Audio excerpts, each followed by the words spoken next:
You know what? I think it's about time that we sit down and chat about what's going on in the fashion space, because lately I've been wrapped around it, okay? I feel like my brain is being consumed by all the what is even going on. So today's video is going to be exactly that, okay? We need to unpack exactly what's going on. It's going to be less of a formal video, more of a let's discuss kind of video. Let's get into it. There's a lot to unpack here. Now, some of the issues that I'm going to mention in this video are not necessarily new. We have definitely seen them over the past 1 to 2 years, but I think we as a society, as consumers, are definitely feeling the heat now. I think a lot of us are all collectively on the same page when it comes to a lot of these issues. And I think one of the things that we are starting to become very crystal clear aware of is that fashion is really lacking personality right now. People are sick and tired of the micro trends that everybody collectively gets on and then wears the exact same thing.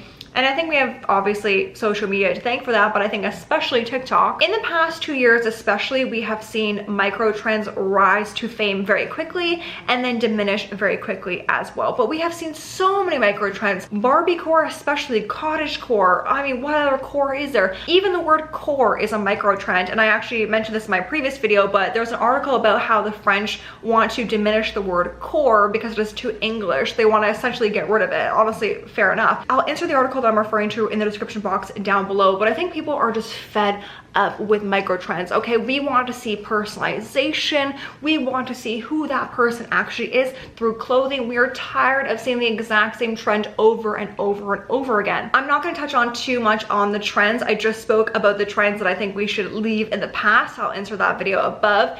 But things like bubble skirts, you know, I feel like that was definitely a micro trend. Cottagecore entirely was a trend all over TikTok. And I think TikTok entirely was the reason for all of these micro trends popping up here, there, and everywhere. And I think one of the biggest issues in fashion right now is that fashion just lacks personality. I mean, we have creative director after creative director basically just copying each other. And I think over the next couple months, if not the next couple years, what we are going to see is the rise of maximalism. I'm convinced that maximalism will come back. People are just sick and tired of the minimalism, the beige, the grays. Personally, I like minimalism, so I mean, I'm not here to talk. Less relying on trends and what everyone else is wearing, and more relying on what we want to wear, how we want to show up, which I think is such a beautiful thing about fashion. And personally, the reason why I love fashion is because you have the ability to showcase exactly who you are through clothing and through accessories, shoes, whatnot. I think fashion is a beautiful thing, and we should be able to express how we want to express ourselves,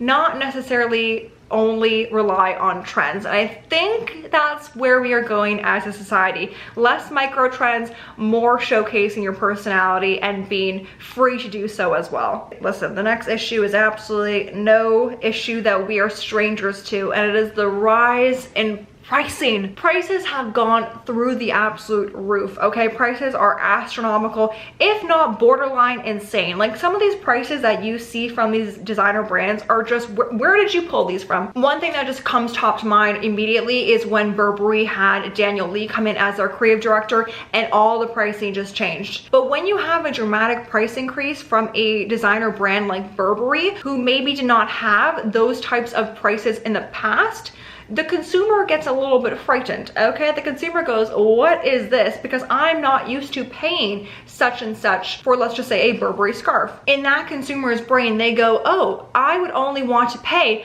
X amount of money for a Burberry scarf. I'm not willing to justify the extra $500, let's say, hypothetically. And therefore, that consumer is bound to drop off. Because in their head, they already established what they're willing to pay for that brand, that piece of item. So when brands go off the rails and start to increase their prices out of nowhere, you're gonna have setbacks and you're gonna have a lot of alarming reactions. Now, this could be an entire separate video, so I'm not going to go in depth about it, but the entire premise of brands wanting to solely go for the 1%, solely go for the VICs, and neglect the first-time buyers or neglect the lower consumers, however you want to go about it, the ones that don't buy too much from the brand but are still active in the brand. I mean, look at these brands now. Gucci not doing so well, we'll get into that in a second. Saint Laurent had price decreases. I mean, the fact that we are even seeing price decreases because clearly these companies now realize that the price increases were not justifying their sales. They were not benefiting in any way, shape, or form, because people in their head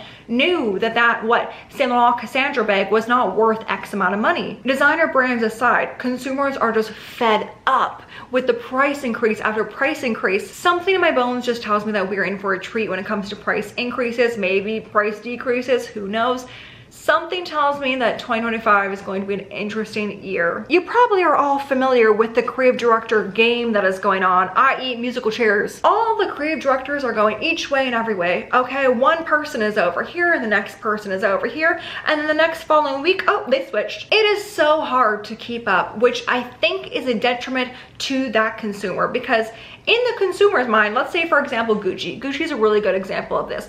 Gucci obviously had Alessandro Michele as their creative director. Then Sabato De Sarno came in, who I actually really did like. He brought in a more of a minimalist feel to Gucci, because Gucci obviously under Alessandro Michele was very maximalist. Unfortunately, Gucci decided to nix and get rid of Sabato De Sarno after I believe it was only 2 years. We don't know exactly why, but I'm going to guess because of the drastic decline in sales. Do I think this was the right move? No, I don't. I think we needed more time with him. We need to understand his look and feel, his aesthetic that he was going to bring to Gucci.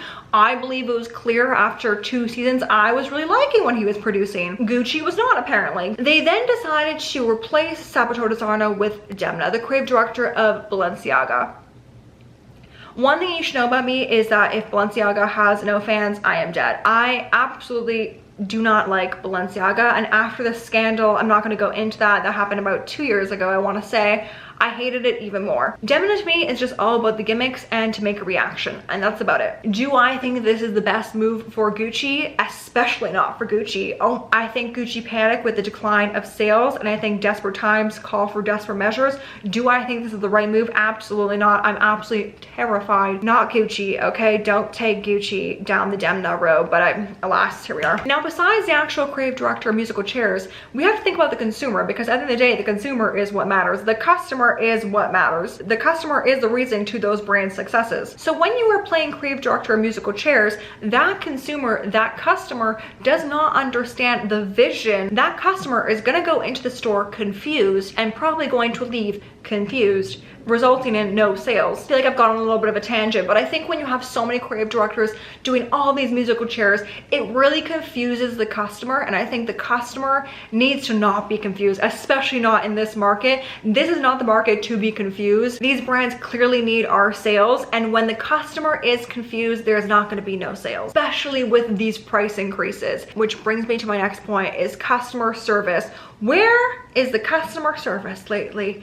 I have not actually had this firsthand, to be honest, so who am I to say? But I have seen over and over and over again the TikToks about the lack of customer service, which is crazy to me, because in this market, no, I lie, in every market, the customer should always be top priority. Customer service, I don't care where you're buying from, should always be top priority, because that's what lasts in your brain. You may buy the most beautiful, beautiful handbag, but if you had a shit, terrible customer service experience, that will forever last in your brain. You will always think, oh, you know, I didn't really have that good of an experience that one time, that one day. Will I ever go back? Probably not. And it could just be, but I also think I'm just saying this, it could be because we live in a society where any of us can just pick up our phone, film our terrible experience, and post it. Am I just justifying it? Probably, yes. But I feel like right now, especially, there are so many videos talking about their terrible luxury experience. And there should be no terrible luxury experience. If you are spending thousands of dollars on an item,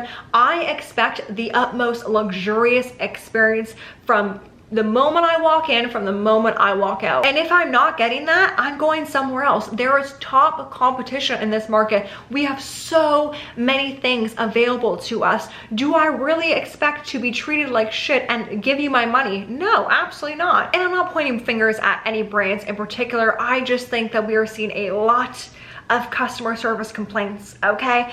People are just clearly fed up with spending a shit ton of money and not getting the luxury experience that they deserve. And rightfully so, they should be fed up. And the reason why I bring up customer service is recently there was a influencer that posted on TikTok about her negative experience at Van Cleef. I'm not gonna go too in depth about it, but basically she bought a Alhambra bracelet. It tarnished right away. She brought it back, and the store basically gaslit her instead of being like, oh, we will gladly repair it. We will gladly replace the bracelet. I will insert all her videos down below because they're very very interesting to watch. But a brand, especially like Van Cleef, should never be gaslighting you into thinking that you are the problem. And if there is an issue with my bracelet that just cost me $6K to buy, I expect that the brand is going to take care of that I don't have to worry about it. God knows if she wasn't an influencer, if she never posted about it, Van Cleef would have been like, yeah, sure, bye. All I'm saying is that if these brands are going to demand all these price increases, want to ensure that their sales are soaring, customer service needs to be at the forefront. And I think right now, especially what we're seeing at least on social media,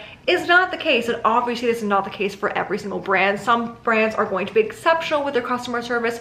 Thank you for that. Everyone deserves top tier luxury experience, no matter how much you are going to buy. You don't even have to buy anything. You still deserve that luxury top tier experience when you walk into any store. I feel like I could ramble on about what's going on in the fashion space for hours, but my camera is about to die. So I'm gonna wrap up this video. Let me know in the comments down below if there's anything that you are frustrated about. Okay, let's get our frustrations out. Okay, it's good for us. I hope you enjoyed our little chat, and I'm so excited to see you next Sunday and next week's video. As always, thank you so much for watching, and I hope you have the utmost fabulous day. Bye guys.